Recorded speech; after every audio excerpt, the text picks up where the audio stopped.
Hello guys and welcome back to my channel.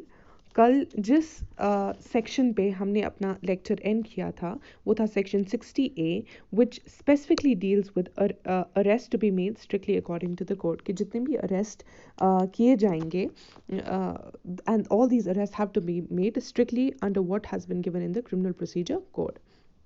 आज हम completely नया चैप्टर स्टार्ट करने वाले हैं which is chapter 6 process to compel appearance, जो कि डील करता है समन्स के related.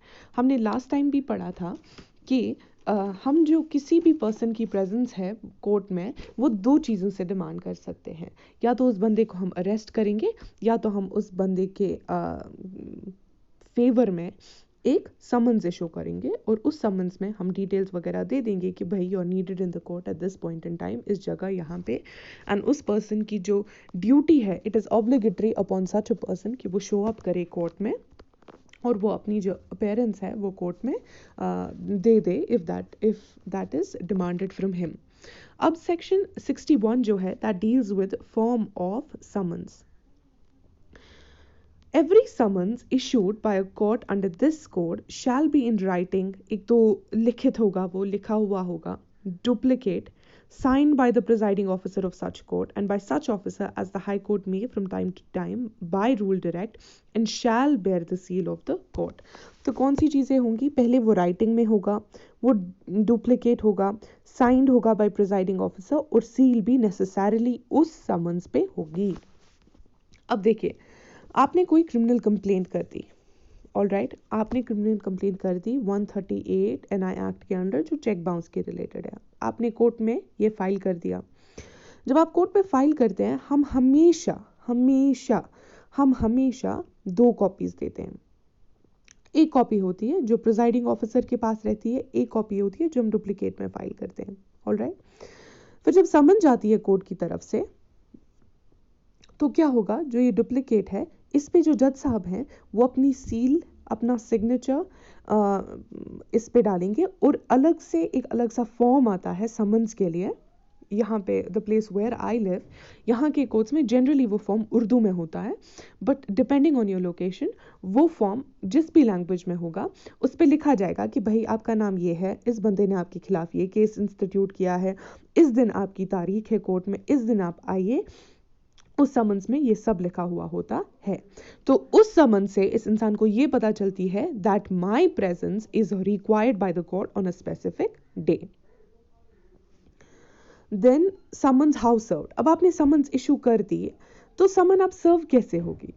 Every summon shall be served by a police officer or subject to such rules as the state government may make in this behalf by an officer of the court issuing it or other public servant। Generally her court में एक तामीली होता है, जो ये तामीली होता है इस यही कोर्ट की तरफ से एम्प्लॉयड होता है, जो सर्विस ऑफ समन्स करता है।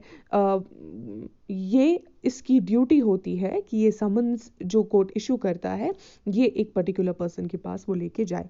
लेकिन इस कोड में क्या दिया गया है कि ये जो समन है ये shall be served by who? By a police officer. जो ये पुलिस ऑफिसर होगा ये सब्जेक्टेड टू द रूल्स होगा, किसके? जो स्टेट गवर्नमेंट ने बनाए होंगे from time to time on behalf कि भाई ऐसे ऐसे आपको करना है with respect to the service of summons. The summon shall if practicable be served personally on the person summoned by delivering it और tendering to him one of the duplicates of the summons. Generally practicable क्या होगा कि आप personally ही उस बंदे को वो summons दे दें जिस पर्सन की प्रेजेंस जो है वो कोर्ट में रिक्वायर्ड है। Every person on whom a summons is so served shall if so required by serving officer sign receipt thereof on the back of the duplicate. अब जो पर्सन है जिसको समन मिल गई है किसी कोर्ट की तरफ से, तो वो पर्सन क्या करेगा? जो सर्विंग ऑफिसर होगा, मतलब जो पर्सन इस पर्सन को, जिसकी फॉर एग्जांपल एक्स पर्सन है, इसके खिलाफ समन्स इशू हुई है और वाई पर्सन है जो कि एक तामीली है। जो ये तामीली है जब इसको एक्स को ये दे देगा ये समन्स, तो जो उस समन का डुप्लीकेट होगा वो उसके पीछे सिग्नेचर लेगा। क्या लेगा? सिग्नेचर लेगा at the back of the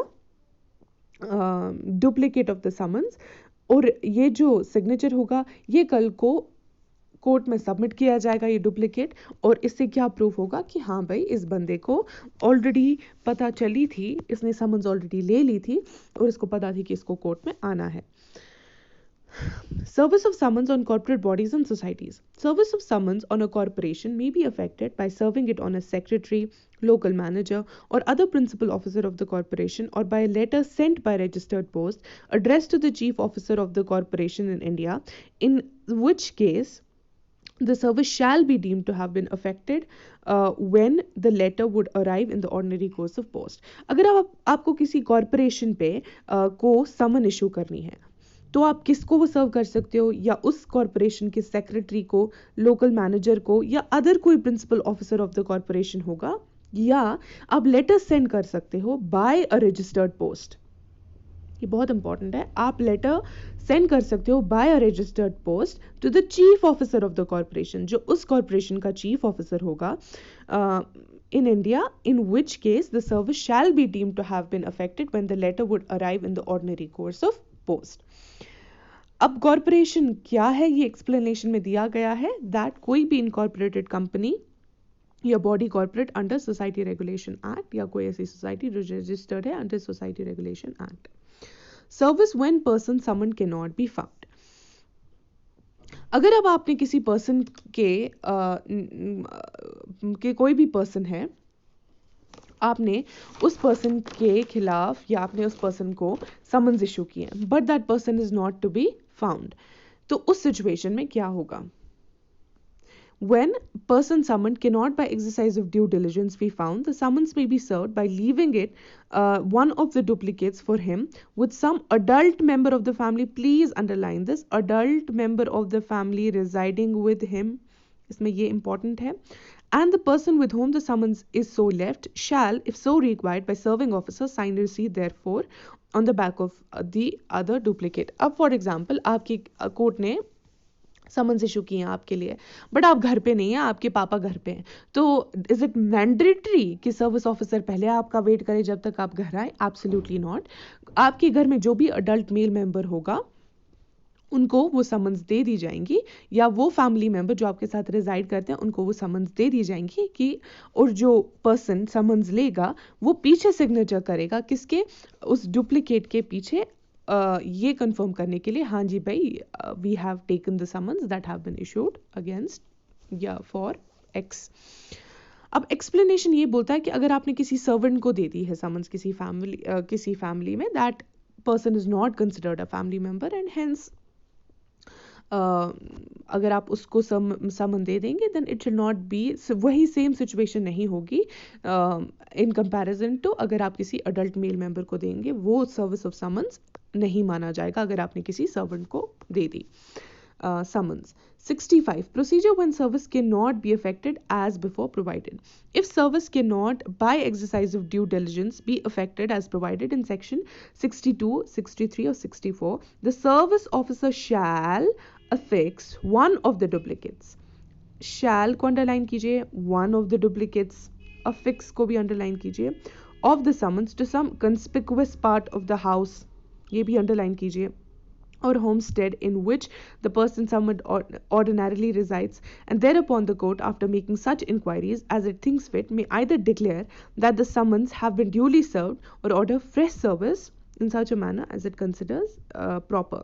Section 65 से जो MCQ पूछा जाता है कभी कभी, Section 65 को हम substituted service की इंडेक्स पॉइंट ऑफ व्यू से भी जानते हैं, और ये कभी कभी पूछा जाता है कि बताइए सब्स्टिट्यूटेड सर्विस कहाँ पे दिया गया है, and it is section 65 of the criminal procedure code.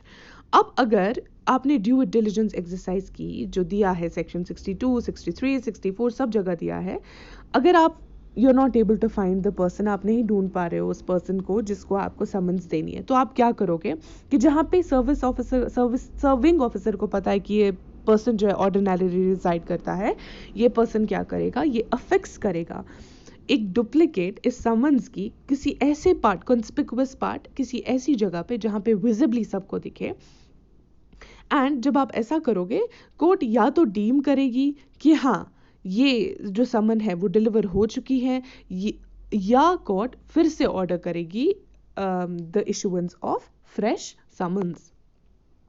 तो क्या दिया है 65 में कि जहाँ पे ड्यू डिलिजेंस एक्सरसाइज करके भी in as per section 62, 63, 64 you are not able to find the person जिसके लिए आपने समन्स इशू की है, आप उस पर्सन की ऑर्डिनरीली जहाँ पे वो रिजाइड करता है उसकी रेजिडेंस पे, उसके कॉन्स्पिक्यूअस पार्ट पे आप वो समन्स चिपकाओगे और कोर्ट या फिर डीम करेगी कि समन्स इशू हुई है या फिर कोर्ट फिर से इशू करेगी summons in favour of the person जिसके लिए समन्स इशू हुई थी.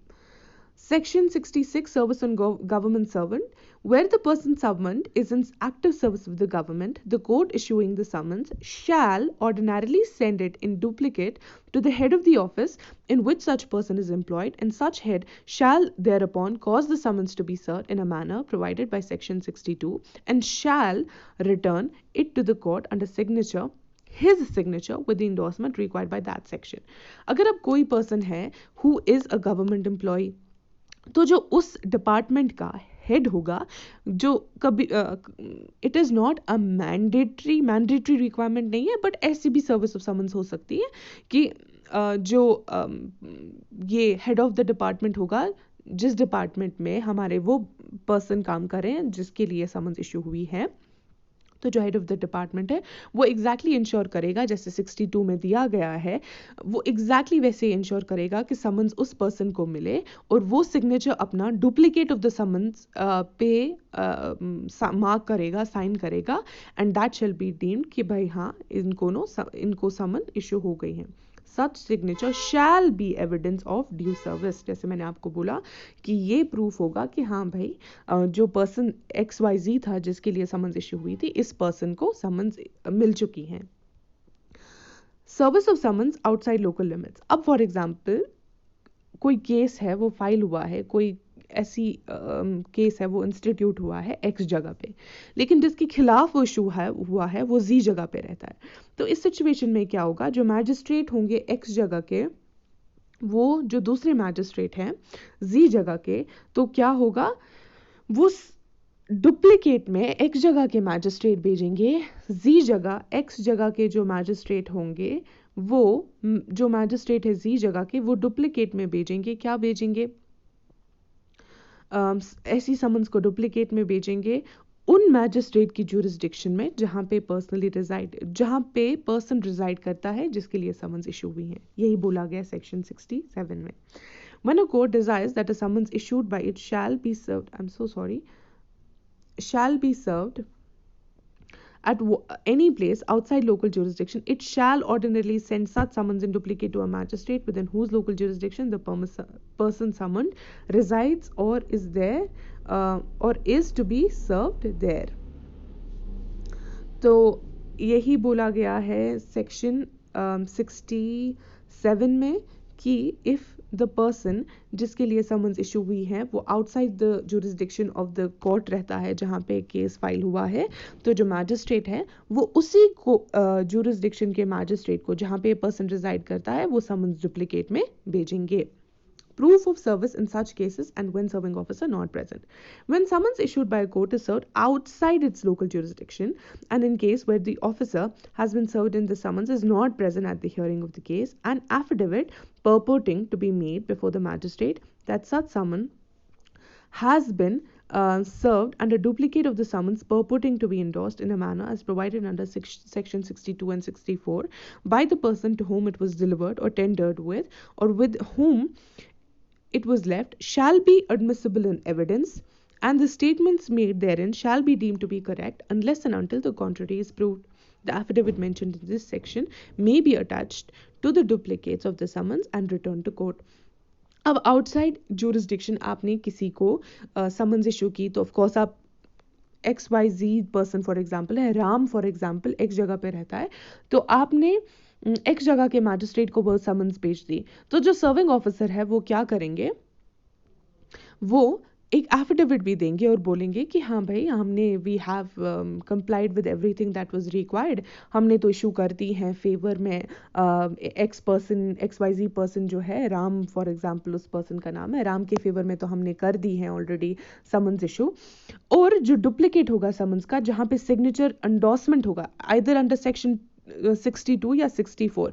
62 में हम देखे, जैसे हमने 62 में देखा था कि जिस पर्सन को समन इशू हुई है वो डुप्लीकेट पे अपना सिग्नेचर करेगा। 64 में हमने फैमिली मेंबर्स की बात की थी कि अडल्ट मेल मेंबर होगा एक्सक्लूडिंग अ सर्वेंट, वो person with the duplicate where there is a signature of the person जिसके लिए समन्स इशू हुई है, and 64 with the signature of the adult family members वगैरह वगैरह, वो with an affidavit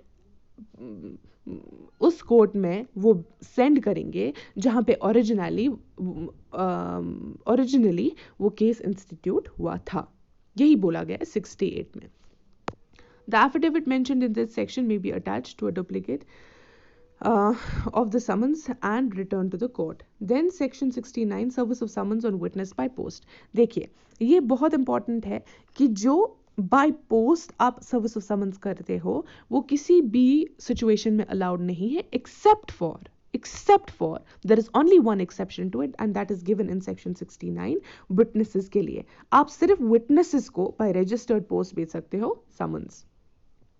Notwithstanding contained anything in the preceding sections of this chapter, the court issuing a summons to a witness may, in addition to and simultaneously with the issue of summons, direct a copy of the summons to be served by registered post addressed to a witness at a place where he ordinarily resides or carries on business or personally works for gain.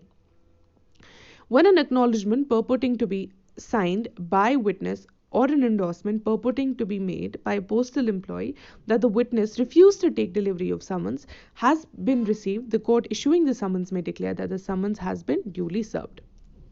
तो आप किन किन जगह पे by registered post उनको समन भेज सकते हो, या जहां पर वो रिजाइड करते हैं, या where the person carries on a business और वर्क्स फॉर गेन, ये 3 जगह हैं, ठीक है। अगर अब बाय रजिस्टर्ड पोस्ट आपने भेजी है किसी विटनेस को समन्स, जब वो डिलीवरी बॉय आपके घर आएगा, if you refuse to take as a witness the summons, तो जब वो रिप्लाई पहुंचेगा विद रिस्पेक्ट टू कि whether the summons have been issued or not, if there is a refusal on your behalf to accept the summons shall be deemed to have been served. Section 70 deal करता है, I mean जो हमने chapter 6 पढ़ा, इसकी 2 parts हैं। Part A deal करता है समन से, पार्ट बी करता है deal with the warrant of arrest. लेकिन आज हम सिर्फ सेक्शन 69 तक पढ़ेंगे जो कि समन से ही डील करता है, फ्रॉम सेक्शन 61 टू 69। हमने पढ़ा सेक्शन 61 से 69 तक। अ क्विक रिकैप्चुलेशन, 61 में हमने फॉर्म ऑफ समन्स के बारे में पढ़ा। फॉर्म ऑफ समन्स में हमने ये पढ़ा कि जो समन्स है वो हमेशा writing, duplicate, sign by presiding officer और सील उस समन्स पे हमेशा होगी जो भी समन्स किसी पर्सन के अगेंस्ट इशू की जाएंगी। देन सेक्शन 62 समन्स कैसे सर्व की जाएंगी, हमेशा एक पुलिस ऑफिसर सर्व करेंगे या कोई ऐसा public servant जो that has been directed, जो rules होंगे by the state government from time to time, ठीक है। 63 में हमने पढ़ा कि कॉर्पोरेट बॉडीज और सोसाइटीज़ में समन्स कैसे को अगर आपको समन्स इशू करनी है तो वो कैसे होगा, तो आप उनके रजिस्टर्ड ऑफिस हैं या सेक्रेटरी है, local manager of the principal office है, या आप लेटर डायरेक्टली सेंड करेंगे, किनको आप सेंड करेंगे, chief officer of the corporation, और वो डीम किया जाएगा कि the summons have been served. अगर अब किसी पर्सन आपको नहीं मिला, वो 64 में दिया गया है, नहीं मिल रहा आपको पर्सन, तो आप उनकी फैमिली मेंबर को भी वो समन दे सकते हैं, adult male member of the family, that does not include the servant. 65 deal करता है विद द सब्सटीट्यूटेड सर्विस, कि फॉर एग्जाम्पल अगर आपने आप ड्यू डिलिजेंस एक्सरसाइज की, आपको कहीं भी पर्सन नहीं मिला, ना 62, 63, 64 कहीं पे कुछ आपको कोई आइडिया नहीं है पर्सन कहाँ क्या है, तो आप क्या करोगे, वो हाउस होगा, आप उसके कॉन्स्पिक्यूअस पार्ट पे क्या चिपकाओगे, वो समन चिपकाओगे, एंड देन कोर्ट 2 चीजें करेगी, या कोर्ट यस बोलेगी कि yes the summons have been served, या कोर्ट फिर से इशू करेगी समन अगेंस्ट अ पर्सन।